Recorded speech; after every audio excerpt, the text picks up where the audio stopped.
Notre visite de Noirmoutier et du littoral vendéen commence ici au port du Bec, appelé aussi port chinois du fait de la similitude avec les pontons de bois en Chine. Cela en fait un lieu particulier en Vendée. De Noirmoutier, nous effectuerons un périple de plus de 130 km le long de la côte jusqu'à l'Aiguillon-sur-Mer. Nous nous attarderons sur une dizaine de communes représentatives du littoral. Les endroits les plus caractéristiques seront abordés. Nous verrons les différents sites d'un côté touristique, en espérant donner des idées de promenade et de balade. Notre escapade montrera les localités sur une période couvrant toutes les saisons. Notre première étape nous emmène à Noirmoutier. C'est une île française faisant partie du département de la Vendée de 20 km de long et se distingue en plusieurs parties entre dunes, digues et marais salants sous le niveau de la mer. Elle y regroupe 4 communes, la Guérinière, Barbâtre, l'Épine et Noirmoutier-en-l'Île. Abritant une population de 10 000 habitants sur une superficie de 49 km². Le château de Noirmoutier est une construction du XIIe siècle. L'on peut y voir un donjon rectangulaire s'élevant à 20 mètres de haut. Il a gardé un superbe état de conservation malgré les guerres, notamment contre les Anglais et Hollandais et les troupes républicaines. Aujourd'hui, il y abrite un musée.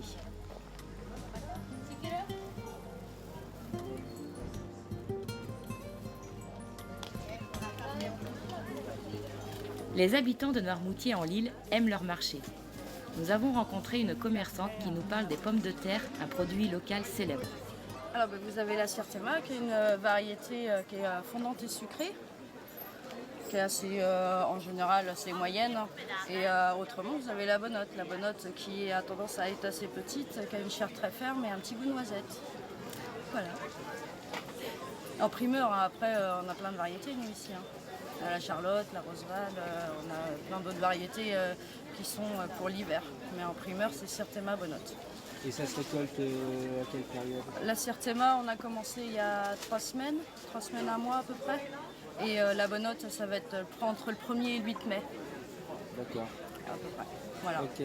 Tout dépend du temps, tout dépend de comment l'hiver s'est passé aussi. Parce qu'on a eu un hiver froid cette année, on a eu de la chance d'en avoir de bonheur. Et elle est appréciée des consommateurs? Ah ben bien sûr, bien sûr oui, qu'elle est appréciée. Bon, mais les gens attendent plus, c'est la Bonnotte. Et ils aiment beaucoup aussi la Certeva, de toute façon c'est la première qui arrive.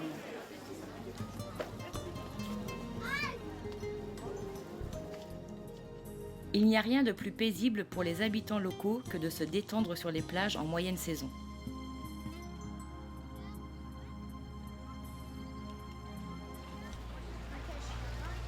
Voici la plage des Dames. En 1888 est construite l'Estacade pour accueillir les premiers touristes venant de Nantes. La plage des Dames est considérée comme la plage principale de l'île parce que la plus fréquentée, notamment par les estivants.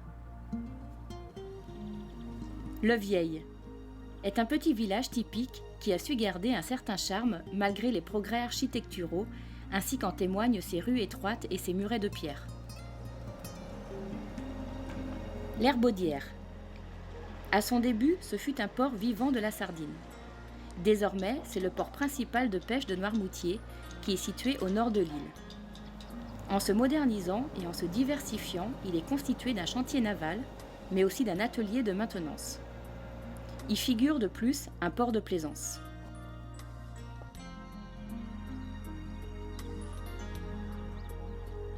Nous avons rencontré Benjamin Palin et son équipe qui nous expliquent le travail des paludiers dans les marais salants.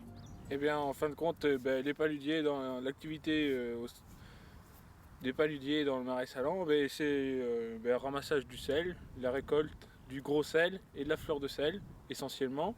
Après, il y a une activité secondaire qui est la récolte des salicornes, pour le mettre en petits pots avec du vinaigre, en guise de condiment, quoi. Sinon, ça s'arrête là. Il n'y a que 3 grands principaux activités, quoi. Ok. Donc là, on est en période de préparation pour la récolte de juillet. Oui. Donc, maintenant, ça fait presque 2 mois qu'on est en train de nettoyer le marais salant. Donc, tout consiste à nettoyer toutes les parties où circule l'eau. Donc, on nettoie, on met à sec, on fait sécher. Et ensuite, on remet en eau tout doucement. Pour que l'eau continue de circuler et s'évapore et se charge en taux de sel. Donc là, les jours passés, on a nettoyé les œillets, les premiers œillets ici. Donc ça consiste à enlever toute la vase et les algues accumulées durant l'hiver. On laisse sécher 1 à 2 journées et ensuite on remet en eau.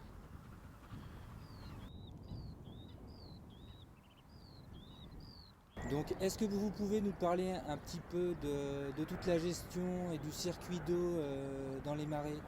Donc la partie dite marais salant, elle en elle-même représente que 1/4 ou 1/3 de la surface du marais salant proprement dit. La plus grosse partie du marais salant, elle est ici. C'est ce qu'on appelle dans patois noirmoutrin le marais-gat. Donc c'est l'endroit où l'eau va se réchauffer, s'évaporer et se concentrer en sel. Donc c'est vraiment la zone la plus importante du marais. Sans elle, on ne pourrait pas faire de sel. Si on prenait de l'eau directement de la mer qu'on mettait dans les œillets, il faudrait 6 mois et demi, 7 mois pour réussir à tirer du gros sel. Donc toute cette zone, on fait circuler l'eau pour qu'elle évapore et que l'eau se concentre en sel. Et ensuite, on l'envoie vers les œillets. C'est la partie la plus importante.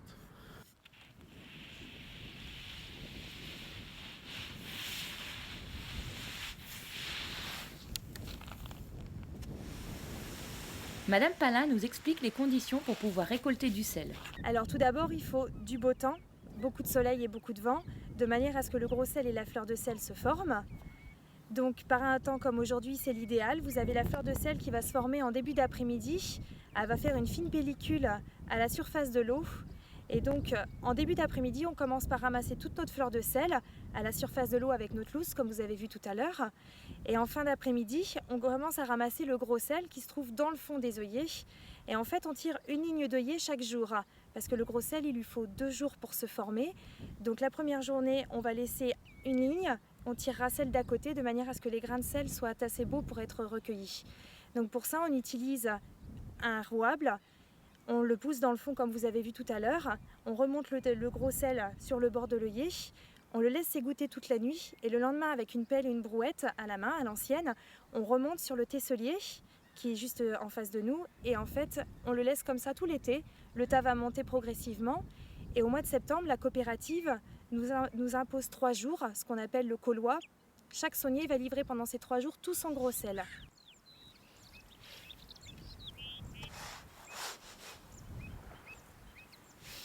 Alors qu'en est-il par rapport à la fleur de sel? Alors la fleur de sel, contrairement au gros sel, on la ramasse, on la laisse s'égoutter toute la nuit dans des gros tubes en PVC avec des tamis en dessous.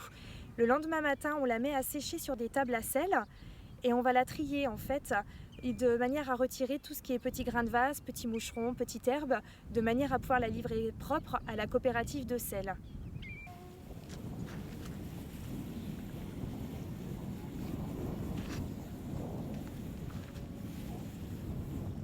Une activité importante dans l'île de Noirmoutier fut l'exploitation de sel pour la conservation de la nourriture au Moyen-Âge.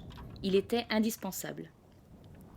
Aujourd'hui, on produit du sel de qualité pour les groupes commerciaux. L'on remarque la mention au sel de mer de Noirmoutier sur certains produits.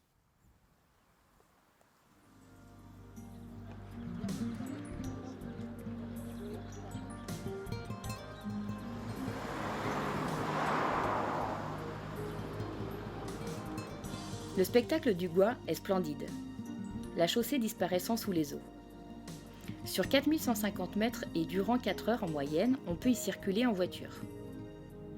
Mais le Gois est du côté historique une grande aventure humaine commencée en 1779 en y plantant les premiers piquets qui servaient de balises. Depuis cette date, les aménagements n'ont cessé. Pour les moins courageux, on peut accéder à Noirmoutier par le pont qui fut construit dans les années 1970 qui relie la commune de la Barre-de-Mont à la Barbâtre.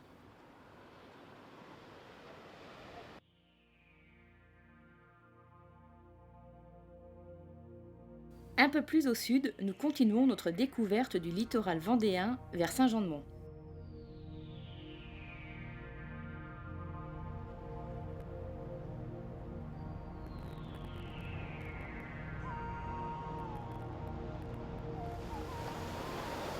Saint-Jean-de-Mont n'est pas qu'attractive en été. La ville a ses qualités quand il fait beau en hiver. Le spectacle y est toujours étonnant avec une faune diversifiée et un espace immense pour s'y reposer.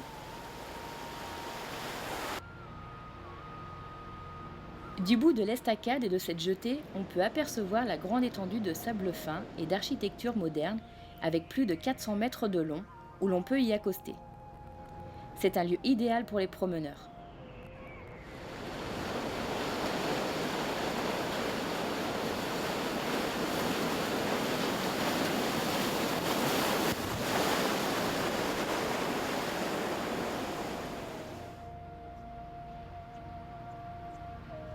Une idée de balade est d'emprunter les sentiers le long des dunes où la flore est unique.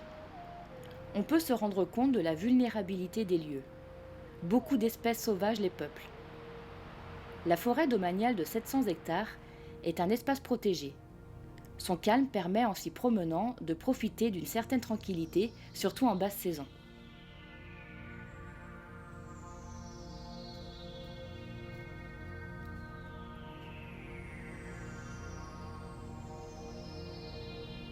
Les marais ne sont pas loin, on peut les trouver plus dans les terres.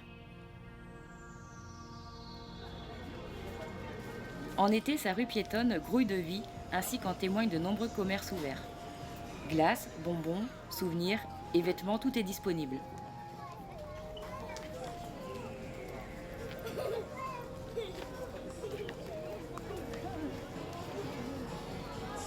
Saint-Jean-de-Mont possède une grande plage rectiligne appréciée par les estivants. Par le passé, ce fut une ville de pêcheurs, mais depuis 1905 et la construction de l'hôtel du Casino, la ville a laissé place à une station balnéaire située sur la côte de Lumière. Des résidences, mais aussi des campings attirent les vacanciers.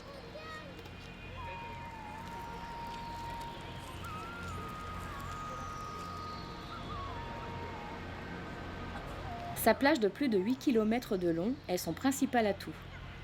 Peu accidentée et agitée, elle fait la joie des plus petits comme des plus grands, car attractive et bien aménagée et surtout accessible pour tout le monde.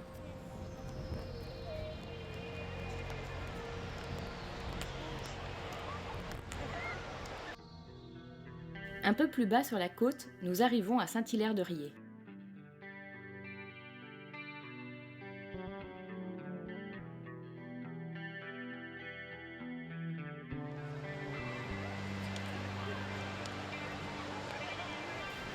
La grande plage de Saint-Hilaire-de-Riez est voisine à celle de Saint-Jean-de-Mont. Les maîtres nageurs sont là pour assurer la sécurité des baigneurs. Ils peuvent donc ainsi profiter d'un bon bain de soleil ainsi qu'une température de l'eau adéquate.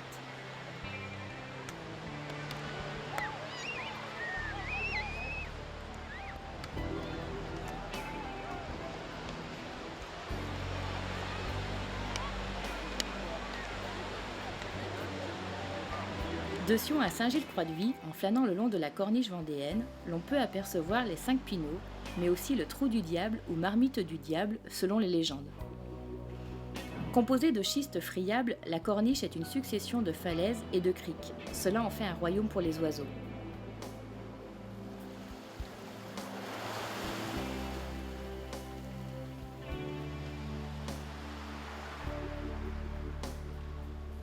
C'est un endroit apprécié des promeneurs du fait de la beauté du site, qui est d'ailleurs classé depuis 1926. Elle s'étend sur 3 km de long. C'est un espace naturel sensible. L'on peut, si on le désire, emprunter de nombreuses pistes cyclables et pédestres qui la jalonnent.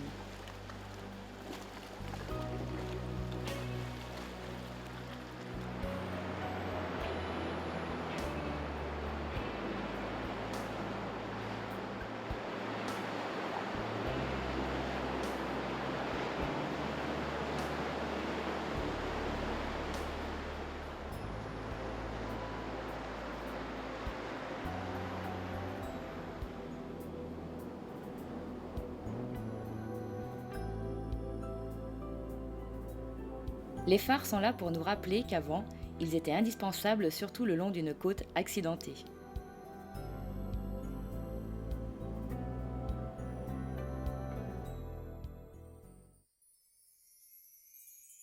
Notre escapade nous emmène encore plus au sud, vers Saint-Gilles-Croix-de-Vie. C'est une ville importante le long de la côte de Lumière.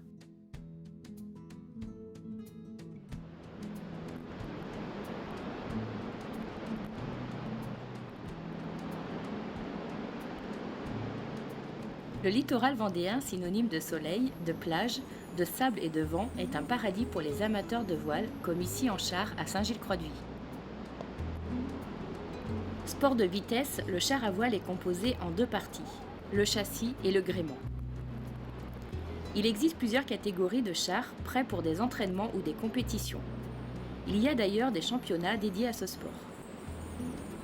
L'important est d'avoir une aspiration et de bien orienter sa voile pour atteindre de grandes vitesses en fonction du vent.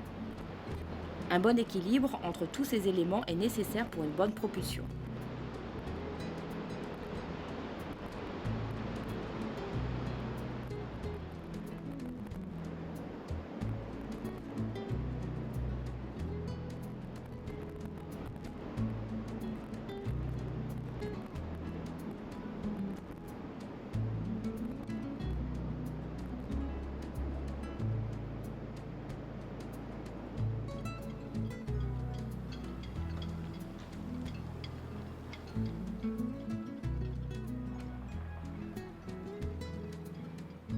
Désormais, la ville possède un important port de pêche et de plaisance qui peut accueillir plus de 1000 bateaux.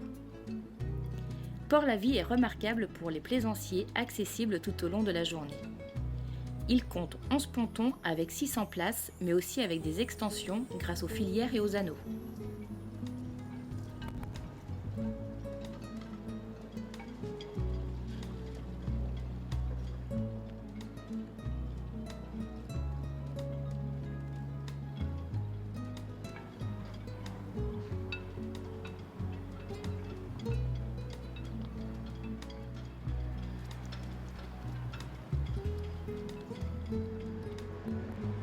Saint-Gilles-Croix-de-Vie est une commune tournée vers la mer. Par le passé, de part et d'autre de la vie, Saint-Gilles et Croix-de-Vie ont eu des batailles et des rivalités. Elles sont reliées en 1835 par un premier pont. En 1967, elles fusionnent entre elles au niveau administratif, sûrement pour des intérêts économiques.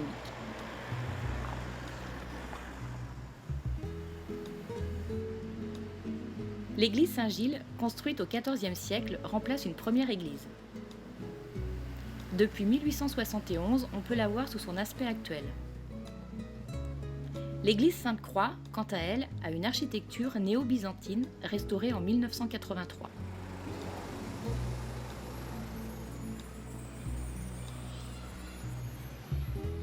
Les habitants de Saint-Gilles-Croix-de-Vie sont appelés Gillocruciens et Gillocruciennes.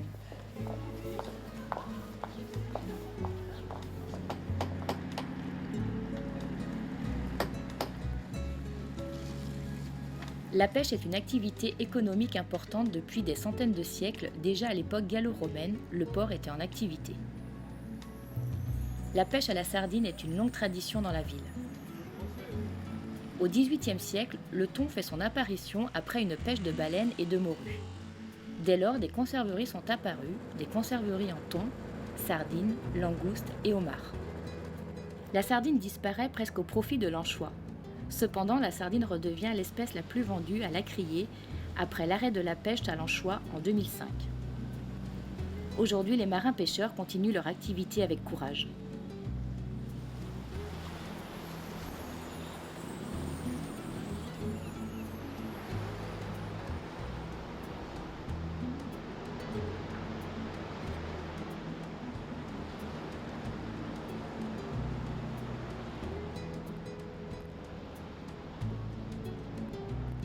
Il est fréquent d'assister à la rentrée des pêcheurs le long du chenal. Marin-pêcheur est un métier éprouvant mais passionnant. Après une grosse journée, le repos pour ces hommes est bien mérité. Le spectacle de la rentrée des navires est toujours une curiosité pour les touristes.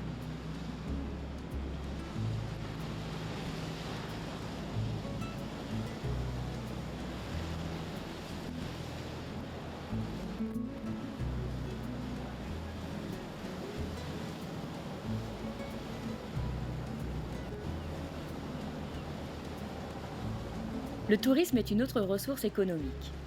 D'ailleurs, Saint-Gilles-Croix-de-Vie est classée station balnéaire depuis 1982.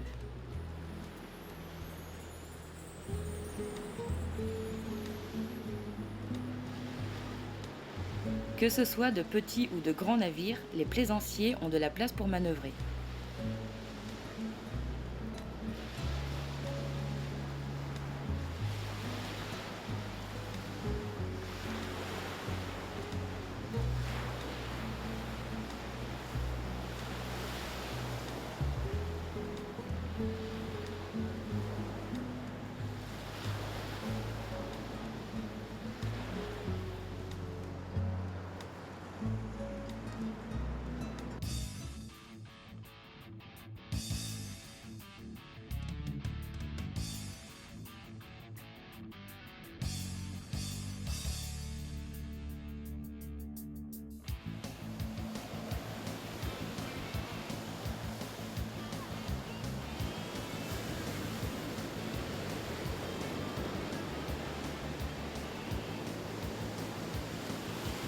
Ici, à la plage de la Sauzet à Bretignolles-sur-Mer, fut un lieu de naufragés. Aujourd'hui, elle est un paradis pour les surfeurs qui pratiquent sur un spot. Bien entendu, il faut de bonnes conditions de vent ou de houle pour pouvoir surfer. Déjà dans les années 1960, Joël et Arnaud de Ronay ont contribué au développement de ce sport, notamment à Biarritz. Nous avons tous en tête les images provenant d'Hawaï, où ont été découvertes les premières planches. Cependant, ici en Vendée, l'on peut pratiquer aussi. Il existe d'ailleurs de nombreux clubs. Sur des plans jusqu'à 2 mètres, on parle de shortboard, c'est la discipline la plus répandue et populaire. On peut admirer leur technique pour exécuter des figures comme ici. Rivalisant d'adresse et de dextérité, les surfeurs enchaînent style et efficacité.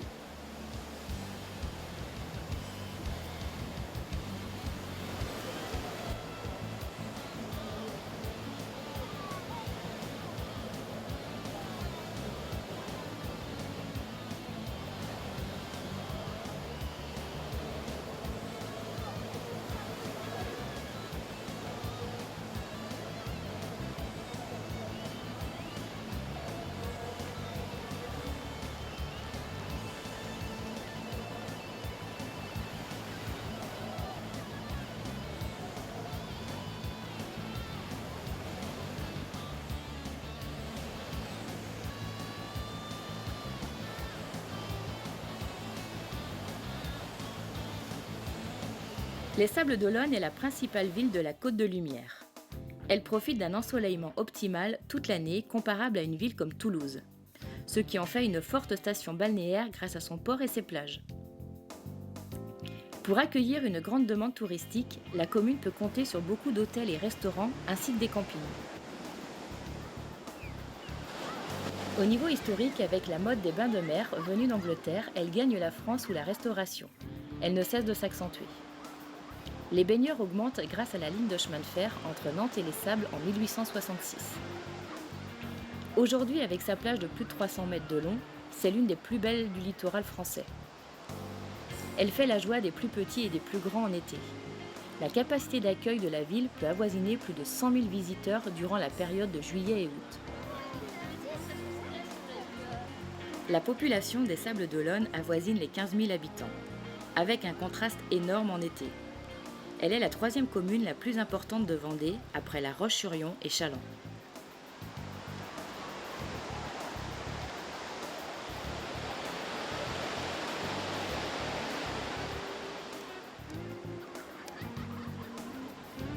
Du Remblai, les estivants peuvent soit se baigner, soit acheter des souvenirs dans les boutiques ou se restaurer. Orientés au sud, les bains de soleil sont aussi optimaux.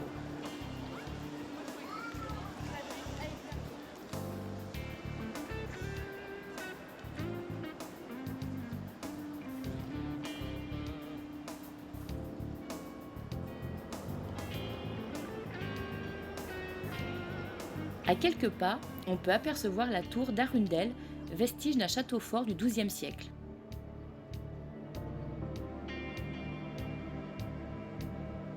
Le quartier de la Chaume fut le berceau des Sables. Il est relié aux Sables en 1754. On peut y accéder par une petite navette faisant la joie des touristes en haute saison. Le chenal du port des Sables d'Olonne sépare le centre-ville de la Chaume. Pour s'y rendre, soit on contourne Port-Olona, soit on prend le passage. Ce fut le quartier des pêcheurs.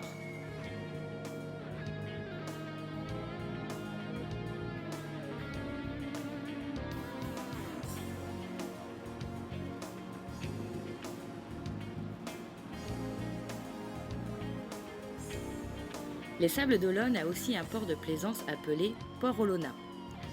D'ailleurs, une compétition majeure de voile y prend son départ, c'est le Vendée Globe, course autour du monde en solitaire qui a lieu tous les 4 ans.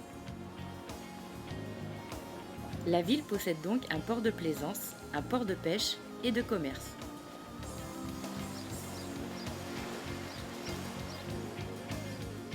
Le prieuré Saint-Nicolas, quant à lui, fut construit au XIe siècle par des bénédictins. Détruit par Soubise, il fut restauré par Louis XIII et Richelieu. Fortifié en 1779 et porta le nom de fort Saint-Nicolas à cause des rivalités avec les Britanniques. Au XXe siècle, il devient une poudrière puis entrepôt. En 1972, il est sauvegardé des ruines pour redevenir prieuré.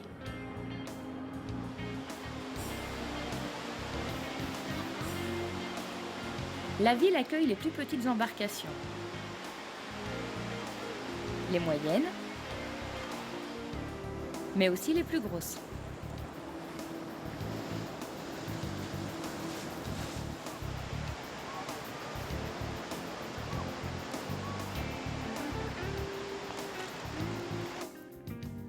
Plus loin sur la côte, nous arrivons sur la commune de Jars-sur-Mer, qui compte 2500 habitants et qui se différencie des Sables d'Olonne, un peu plus au nord de par sa démographie.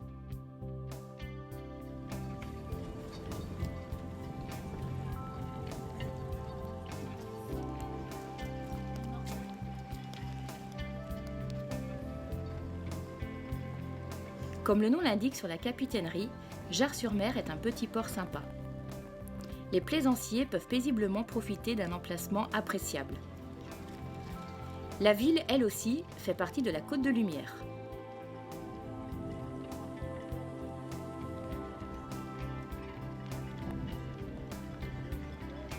Elle a un passé gallo-romain, en témoignent les nombreux indices présents.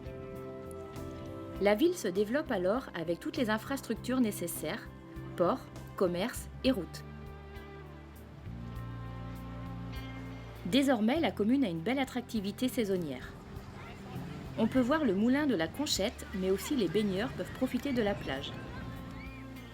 Pour les randonneurs, il existe aussi une forêt de chênes verts et de pins. La côte sauvage est aussi appréciée des pêcheurs à pied.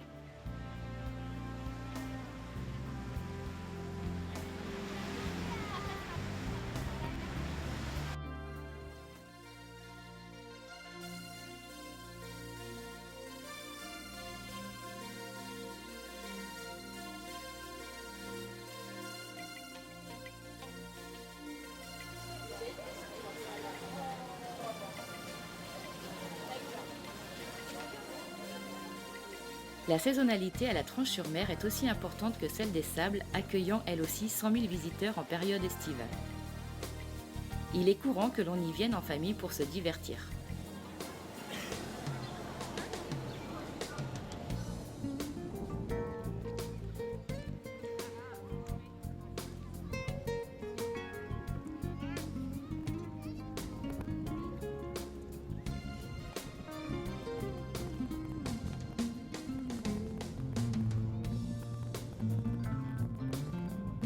La Tranche-sur-Mer est une importante station balnéaire plus au sud en Vendée.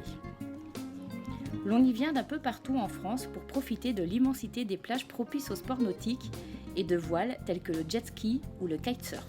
C'est une activité sportive récente de 1984 plus précisément, qui consiste à glisser avec une planche tractée par une aile. Il faut de grands espaces pour pouvoir s'exercer et les plages de la Tranche-sur-Mer sont propices pour ce sport. Au niveau de l'équipement, il faut une aile, donc une sorte de cerf-volant pour pouvoir être propulsé avec le vent. Une barre pour contrôler les mouvements de l'aile, une planche bidirectionnelle ou directionnelle et d'un harnais. Il y a plusieurs catégories et disciplines comme le freeride, la recherche de vitesse ou freestyle qui consiste à faire des figures. Ici, c'est le freeride qui est pratiqué et faire des balades en toute liberté.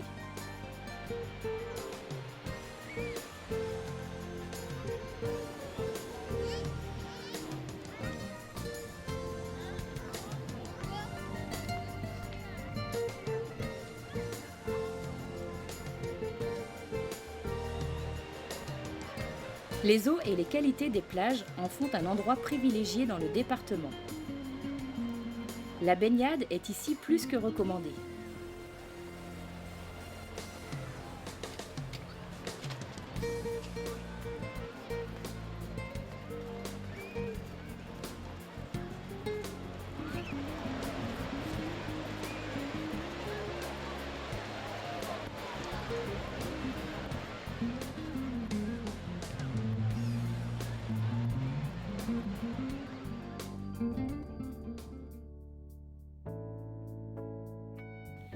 Notre dernière étape fait halte à l'Aiguillon-sur-Mer qui à l'origine était une île. Elle est reliée au continent en 1737, c'est la dernière commune du littoral vendéen. Elle compte environ 2300 habitants.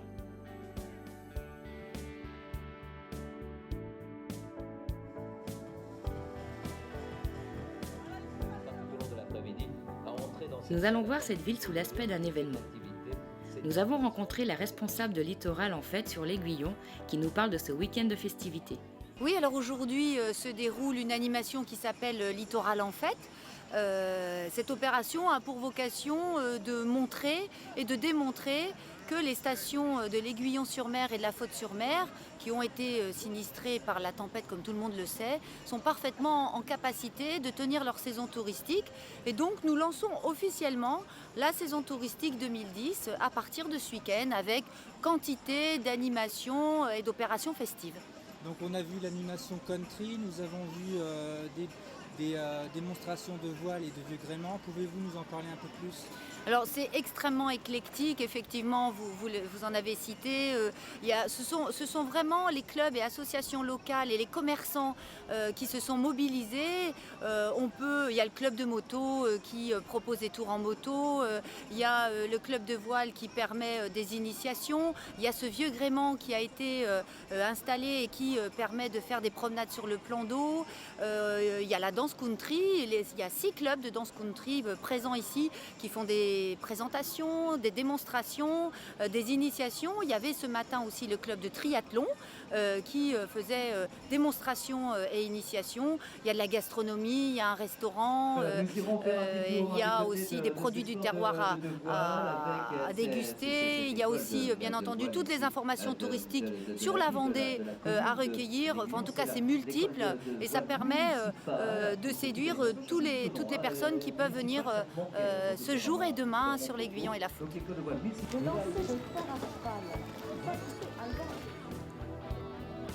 Les plus petits ont pu essayer avec l'aide d'adultes différents sports nautiques tels que la voile sur de petites embarcations comme les optimistes, la planche à voile ou la simple baignade. Les plus expérimentés pouvaient, s'ils le souhaitaient, utiliser de petits catamarans.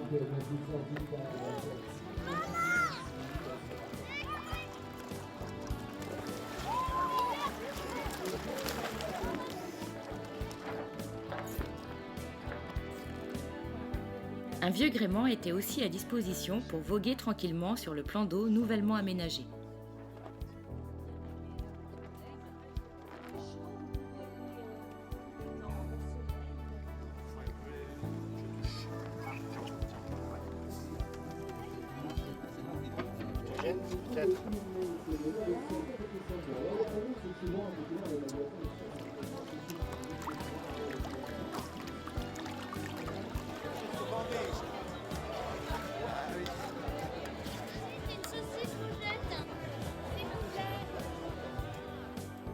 Notre visite du littoral s'achève bientôt sur cette image du petit train touristique.